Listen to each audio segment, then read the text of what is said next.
అధ్యక్ష, ఇంకొక ప్రధానమైన మన మీద మనకు పడని వాళ్ళు, మనకు గిట్టని వాళ్ళు, the so called Eenadu, the so called Andhrajyothy, the so called TV5 ఎవరైతే ఈ అబద్ధాల బ్యాచ్ ఎవరైతే ఉన్నారో అధ్యక్ష, వీళ్ళు మన మీద చేసే ఇంకొక ఆరోపణ అధ్యక్ష, మనం రాష్ట్ర ప్రభుత్వం ఎక్కువ అప్పులు చేసిందని, రాష్ట్ర ప్రభుత్వం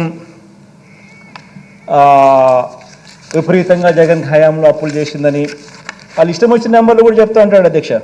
వాడు 10 లక్షల కోట్లు అంటాడు, వాడు 13 లక్షల కోట్లు అంటాడు. నోటికి హద్దు పొద్దు లేదు.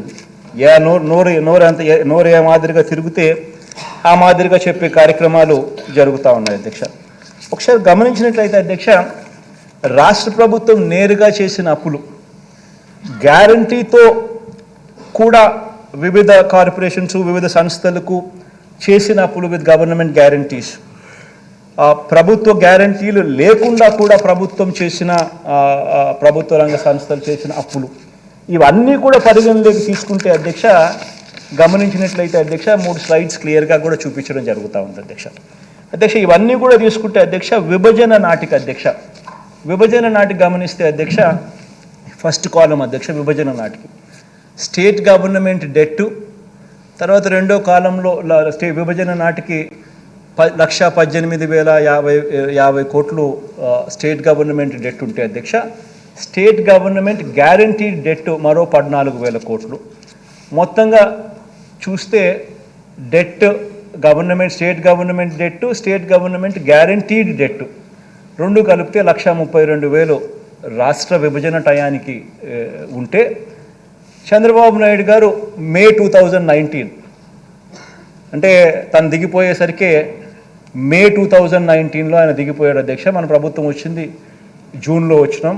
మనం వచ్చేదాకా కూడా చంద్రబాబు నాయుడు హయాంలో ఒకసారి గమనించినట్టయితే 1,32,000 non government guarantee det of public sector undertakings, అవి కూడా కలుపుకుంటే అధ్యక్ష ఇంకొక 21,000 కూడా, అది కూడా కలుపుకుంటే టోటల్గా ఏ రకమైన నువ్వు ఏ భూతద్దం వేసినా, ఏం మ్యాగ్నిఫైయింగ్ లెన్స్ పెట్టి ఏం ఎతికినా, ఏమున్నా కానీ స్టేట్ గవర్నమెంట్ డెట్ కానీ, స్టేట్ గవర్నమెంట్ గ్యారంటీ డెట్ కానీ, స్టేట్ గవర్నమెంట్ గ్యారంటీ లేకుండా తెచ్చిన డెట్ కానీ, పబ్లిక్ సెక్టర్ అండర్టేకింగ్స్ తెచ్చిన డెట్ కానీ ఏది తీసుకున్నా కూడా అధ్యక్ష, రాష్ట్ర విభజన టయానికల్లా 1,53,000 కోట్లు డెట్ ఉంటే, చంద్రబాబు నాయుడు గారి హయాం దిగిపోయే టయానికి 4,12,288 కోట్ల రూపాయలు చేసి దాన్ని ఆయన దిగిపోయాడు. అంటే 1,53,000 కోట్లను కాస్త 4,12,288 కోట్ల రూపాయలు చేర్చి ఆయన దిగిపోతే, మనం 4,12,000 కోట్ల రూపాయలు డెట్తో మన ప్రయాణం ప్రారంభించాం. ఇప్పుడు అది 7,03,000 కోట్లకు డెట్ కనిపిస్తూ ఉంది. ఒకసారి ఈ కంపౌండెడ్ యాన్యువల్ గ్రోత్ రేట్ ఒకసారి గమనించినట్టయితే అధ్యక్ష, డెట్లో ఎవరెవరి హయాంలో ఎంత గ్రోత్ రేట్ నమోదైందని చూస్తే, total growth rate and debt చూస్తే ఈ 1,53,000 కోట్లు కాస్త 4,12,000 కోట్లు కావడం అంటే, చంద్రబాబు నాయుడు హయాంలో సంవత్సరానికి గ్రోత్ రేట్ 21.87% పెరుగుదల ఉంటే, మన హయాంలోకి వచ్చేసరికి కేవలం 12.13% మాత్రమే పెరుగుదల కనిపిస్తూ ఉంది. పైగా అధ్యక్ష, చంద్రబాబు నాయుడు టైంలో బటన్లు లేవు, స్కీములు లేవు, మంచి చేసిన పరిస్థితి లేదు, మంచి చేసిన చరిత్ర లేదు. కేవలం అప్పుడు ఉండింది DPT, దోచుకో పంచుకో తినుకో. ఒక ఈనాడుకింత, ఒక ఆంధ్రజ్యోతికింత, ఒక TV5కింత, ఇంకొక దత్తపుత్రుడికింత, ఈయన ఇంత, జన్మభూమి కమిటీలు ఇంతే. ఈ నీళ్ళు మొత్తం పంచుకునే కార్యక్రమం తప్ప ఎక్కడా కూడా బటన్ నొక్కడం కానీ, ప్రజలకు పేదవాళ్ళకు పోవడం కానీ, అక్కచెల్లెమ్మలు ఖాతాల్లోకి వెళ్ళడం కానీ ఎక్కడా జరగలేదు. ఏ అవ్వాతాత కూడా సంతోషంగా లేదు. మన హయాంలో అధ్యక్ష కోవిడ్, ఇంతకుముందు నేను చెప్పినా కదా అధ్యక్ష, ఎటువంటి పరిస్థితుల్లో మనం వచ్చినామని చెప్పి. కోవిడ్ వల్ల ఆదాయాలు తగ్గినాయి.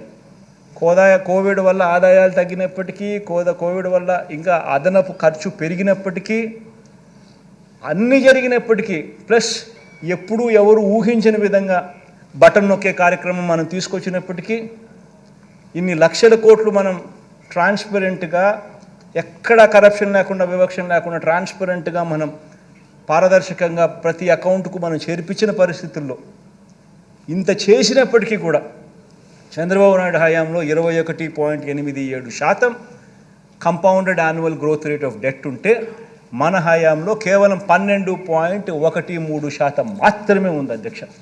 ఇది నిజంగా రికార్డ్ అధ్యక్ష. నేను చూపించినవన్నీ కూడా ఇది RBI data, CAG data, state budget documents ఇవన్నీ ఉన్నాయి. ఎక్కడా కూడా దీంట్లో అవాస్తవాలు ఏం లేవు. అసెంబ్లీ ముందర ప్రవేశపెడుతున్నాం. స్టేట్ డెట్టే చూసుకుంటే అధ్యక్ష, మామూలుగా స్టేట్ డెట్ అంటారు. State government debt, state government guaranteed debt అని యూజువల్గా ఆ రెండు మాత్రమే పరిగణలోకి తీసుకుంటారు. ఆ రెండు మాత్రమే యూజువల్గా పరిగణలోకి తీసుకున్నా కూడా అక్కడ కూడా చూసుకుంటే 1,32,000 రాష్ట్ర విభజన అప్పుడు మనకు అప్పులుంటే, రాష్ట్ర విభజన నుంచి చంద్రబాబు నాయుడు గారు దిగిపోయే మే 2019 నాటికి 3,31,000 కోట్లకు పెరిగింది. అంటే 20.17% కంపౌండెడ్ యాన్యువల్ గ్రోత్ రేట్ అయితే, మన హయాంలో అదే చంద్రబాబు నాయుడు గారి పీరియడ్కు మన హయాంకు ఒకసారి గమనించినట్టయితే పెరుగుదల కేవలం 14.94% మాత్రమే పెరుగుదల కనిపించే పరిస్థితి మనకు కనిపిస్తూ ఉంది అధ్యక్ష.